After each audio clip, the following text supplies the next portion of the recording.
दोष दृष्टि को हटाओ, दोष समन की भावना रखो। इसकी दोष समन की भावना रखो, दोषों का संशोधन हो, ऐसा प्रयास करो। ये भावनाएं हमारे जीवन में आ जाए।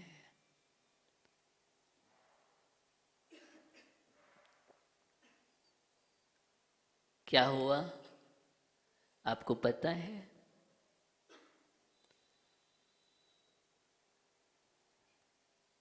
वह चोर था, वह चोर जिसने क्षुल्लक का वेश धारण कर लिया। किसके लिए? जिन भक्त सेठ के यहाँ जो चैत्यालय था, उस चैत्यालय में बेस कीमती मरकत मणि, बैडोर मणि से खचित उसे बेस कीमती उसको चोरी करने के लिए ऐसा क्षेत्र। बात चली किसको कौन चुरा सकता है, वहां तो इतना पहरा रखता है कोई जा भी नहीं सकता है।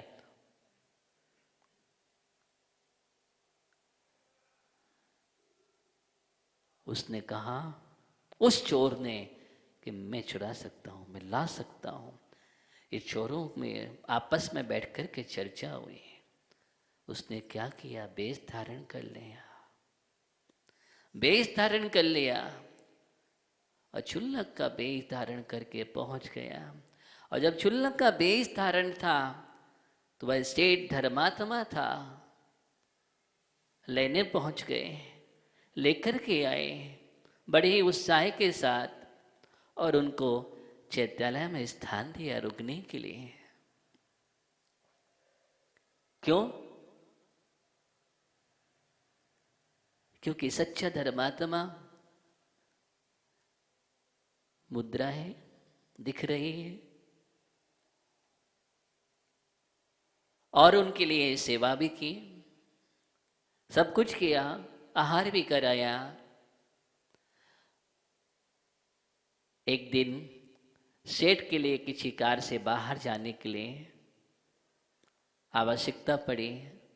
क्षुल्लक जी से कहा कि मैं बाहर जा रहा हूं।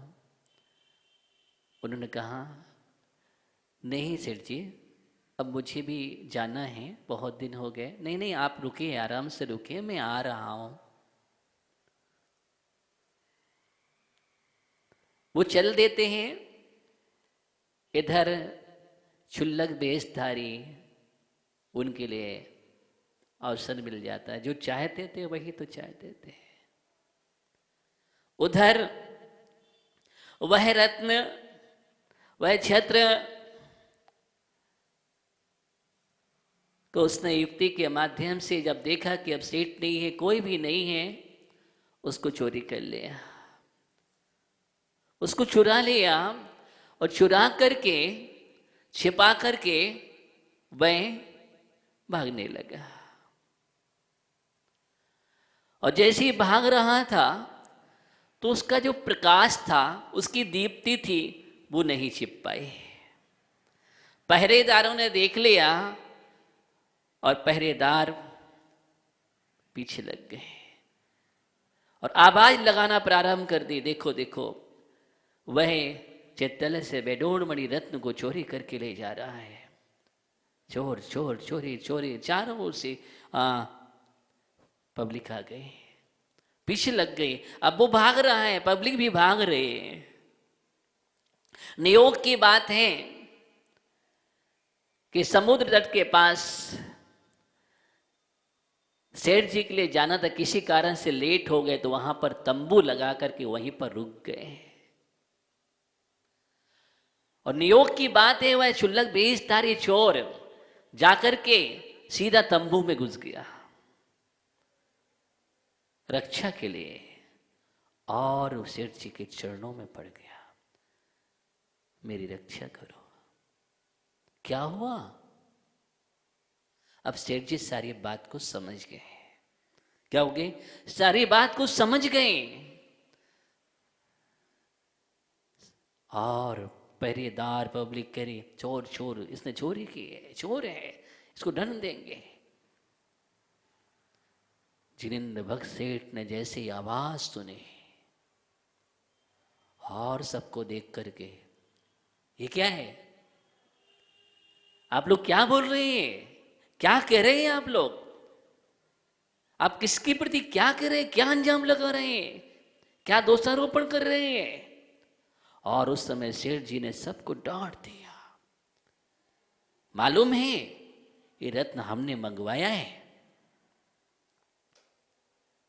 ये रत्न हमने मंगवाया। ओहो, सभी लोग अपराध क्षमा करो।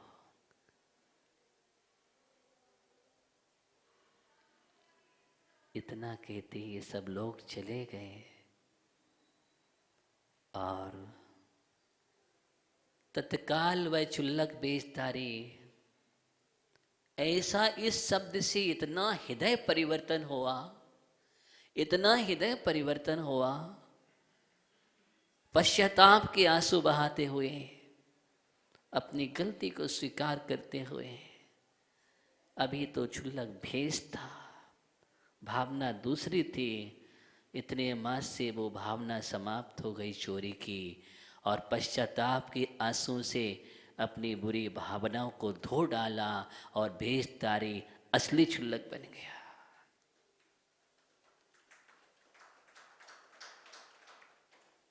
अब बतलाइए, उस समय अगर जिनेंद्र भक्त सेठ ये बोल देते कि नहीं नहीं ये चोर है, तो क्या होता? क्या होता? लोगों की आस्थाएं टूट जाती और फिर चुल्लक पर कोई आस्था नहीं करता कि नहीं ये तो ऐसे ही होते हैं। जिनेंद्र भक्त सेठ का उपगोहन, वह उपगोहन स्थिर करने में कारण बन गया। यहां उपगोहन भी किया, वहां स्थितीकरण हो गया। क्या हो गया? वहां स्थितीकरण हो गया, और जो नहीं थे वह हो गए, अपने मार्ग पर लग गए और असली। अब बतलाइए, एक चोर को चुल्लक बनाने में निमित्त बन गए। उपगोहन, उपगोहन अंग बहुत बड़ा अंग है। इसके लिए आचार्यों ने नितंब की उपमा दी है। जिसका नितंब भाग ढक के रखा जाता है, उसी प्रकार धर्मात्माओं से या मोक्ष मार्ग पर चलने वाले या धर्म मार्ग पर बढ़ने वाले लोगों से कहीं कोई त्रुटि हो जाए, चाहे श्रावक हो और चाहे साधक हो, कहीं त्रुटि हो जाए तो उस त्रुटि को उजागर नहीं करना, अन्यथा मार्ग दूषित हो जाता है। क्या होता है? मार्ग दूषित हो जाता है। हम मार्ग पर चल तो नहीं पा रहे हैं, कम से कम जो चल रहे हैं उनके लिए अच्छी भावना से चलने में कारण बने। और देखिए, त्रुटि हो सकती है, बीतरागी नहीं है। क्या नहीं है? बीतरागी नहीं है। गलती और त्रुटि होना उसी का तो प्रतिक्रमण है, उसी का प्रायश्चित है, उसी का निंदा है, उसी का ग्रह है, सब कुछ है। ये दोषों को बढ़ावा नहीं है, ये अर्थ नहीं है। दोषों को दूर करना, निकालना, लेकिन अप्रभावना में हेतु नहीं बनना। क्या नहीं करना? अप्रभावना में हेतु नहीं बनना। हम उस दृष्टि को ना रखें यहाँ पर। पहली बात तो हो जाती है त्रुटि, हमको जानकारी है तो उस समय हमको छिपा लेना चाहिए, क्योंकि हमारा मोक्ष मार्ग शुद्ध मोक्ष मार्ग है। उस मोक्ष मार्ग पर लोग चलते रहे। हमें ये बात ध्यान रखना चाहिए, नेशनल हाईवे है, राजमार्ग है, कई गाड़ी पलट भी जाती हैं। गाड़ियां जब चलती हैं तो कई दुर्घटनाग्रस्त भी होती हैं, पलट भी जाती हैं, लेकिन हम पलटियों गाड़ियों पर ध्यान। मार्ग बंद होता है क्या? क्या अपनी गाड़ी वहां से नहीं चलाते हैं क्या आप? चलाते हैं, निकालते हैं। बस यही मोक्ष मार्ग है। कोई अज्ञान या असमर्थतावत उनको ना देखते हुए उनका उपगोहन करना और स्थितिकरण करना हमारा कर्तव्य है, लेकिन अपनी आस्था को कमजोर नहीं करना और आस्था को मजबूती के साथ अपनी गाड़ी को आगे ले जाना मंजिल तक, ये हमारा कर्तव्य है। और मंजिल तक गाड़ी पहुंचे उनके लिए निमित्त बनना, ये भी हमारा कर्तव्य है। दोनों बात, इस बात को हमें ध्यान रखना है। उपगोहन का बहुत बड़ा विस्तार है, लेकिन समय आज से संक्षेप में ही बात करना था मुझे। ये उपगोहन अपने जीवन में बहुत आवश्यक अंग है। समय मिला तो और चर्चा इसको आगे बढ़ाऊंगा। सिर्फ आज इतना ही कहूँगा कि हम दोष दृष्टि ना रखें, गुण दृष्टि रखें। दोष दृष्टि अच्छी है भी नहीं है, और जब भी हम आवश्यकता है हमें अपने बुराइयों को देखने की, हम अन्य जगह दृष्टि फैलाएं, गुणों को देखें। गुणों को देखेंगे हम गुणों से भर जाएंगे, दोषों को देखेंगे हम दोषों से भर जाएंगे। अपने दोषों को देखेंगे हम साफ हो जाएंगे, स्वच्छ हो जाएंगे। झाड़ू हमें कहाँ लगाना है? पड़ोसी के घर में? अगर अच्छा है आप पड़ोसी के घर में झाड़ू लगा रहे हो तो किसका घर साफ स्वच्छ होगा? लगाओ, ले जाओ झाड़ू, पड़ोसी का घर डेली साफ करो। वो कहेगा अच्छी बात, हमें तो बहुत अच्छा है, एक झाड़ू लगाने वाला मिल गया। और तुम्हारे अंदर गंदगी का ढेर होता जाएगा। तुम्हारे अंदर गंदगी का ढेर होगा। नहीं नहीं, अपनी गंदगी साफ करो। क्या करो? अपनी गंदगी साफ करो। अपनी गंदगी साफ करोगे तो हम स्वच्छ हो जाएंगे, और दोस्तों को बुराइयों को देख देख करके भरेंगे। तो उपगोहन बहुत विस्तार वाला धर्म है, इसलिए उंगली कभी ऐसे मत करो, ऐसे करो। क्या करो? ऐसे करोगे तो आप साफ स्वच्छ हो जाएंगे, निर्मल हो जाएंगे, आप भगवान बन जाएंगे। और हम ऐसे ही करे रहेंगे और इधर नहीं देखेंगे तो बुरा जो देखने में चला बुरा न मिलिया कोई, जो दिल खोजो आपनो मुझसे बुरा न कोई। कौन आपसे कोई बुरा है? नहीं नहीं, आपसे नहीं, अपने में देखें। अपनी निंदा गढ़ा करना गुण है, सम्यक दृष्टि का धर्म है। अपनी निंदा अपनी गढ़ा करना, लेकिन दूसरों की निंदा करना पाप है।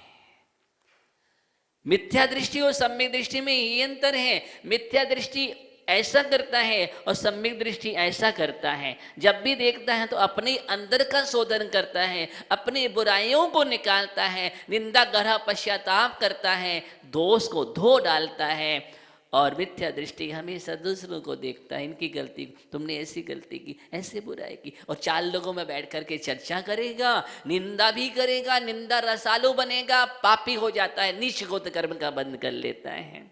किसका करता है? नीच गोत्र कर्म का बंद करता है। कुछ लोगों की आदत ही होती है, आदत, ये बड़ी खराब है। क्या करोगे आप? जाओगे कहां? पता है आपको?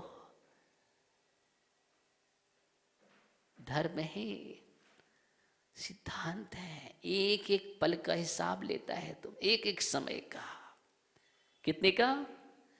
एक एक समय में समय प्रबद्ध बंद होता है। बचने वाले नहीं हो तुम। यहां सोचो और वहां पाओ। खोटी भावना तुमने की, क्या हुआ? यहां तुमने खोटी भावना की, वहां तुम्हें कुष्ठ हो गया। क्या हो गया? कुष्ठ हो गया। ये कुष्ठ हुआ कैसे? कुष्ठ दुष्ट भावना से हुआ है, खोटी भावना, इसलिए खोटी भावना मत करो। सम्यक दृष्टि खोटी भावना में नहीं जीता है, न खोटे भाव करता है, खोटा आचरण नहीं करता है। अमूढ़ दृष्टि में भी समझा दिया है, इसलिए अमूढ़ दृष्टि वाला तो उपगोहन एक एक अंग व्यवस्थित क्रम से है। ये अंग आया तो ये अंग तुम्हारे पास, ये अंग सबकी उपयोगिता है। उपगोहन अंग में हमें ध्यान रखना है, हम दोषों को ना देखें, हमेशा गुणों को देखें। गुण देखेंगे हम भरते चले जाएंगे, अथवा नहीं क्या होगा, व्यक्ति हमेशा एक बुराई देख रहा था और जब भी बुराई देखता था एक पत्थर उठा करके अपने घर के दरवाजे पर रख देता था। उसने ऐसा किया कि जब भी दोषों को देख देख करके इतना पत्थर का ढेर हो गया तो उसका दरवाजा ही बंद हो गया। क्या हो गया? अब आने जाने का रास्ता बंद हो गया। नुकसान किसका हुआ? किसका हुआ? स्वयं का। स्वयं का रास्ता बंद हो जाता है, आने जाने का, समझ रहे ना, स्वयं का रास्ता बंद होता है। स्वयं के रास्ते को बंद मत करो, ना रास्ते को बंद करो ना बंद करो, ना बंद करो। कुछ ऐसा प्रबंध करो जिससे ना रास्ता बंद हो ना बंद हो, बंद नहीं हो जाओ। सम्यक दृष्टि का अंग उपगोहन अंग बहुत अच्छा है, इसलिए जब भी बैठो झाड़ू रोज लगाया करो। झाड़ू मन मंदिर में है, कहाँ पर लगाना? मन मंदिर में झाड़ू लगाओ। नहीं मंदिर में झाड़ू लगाओ तो कोई दिक्कत नहीं, चलेगा,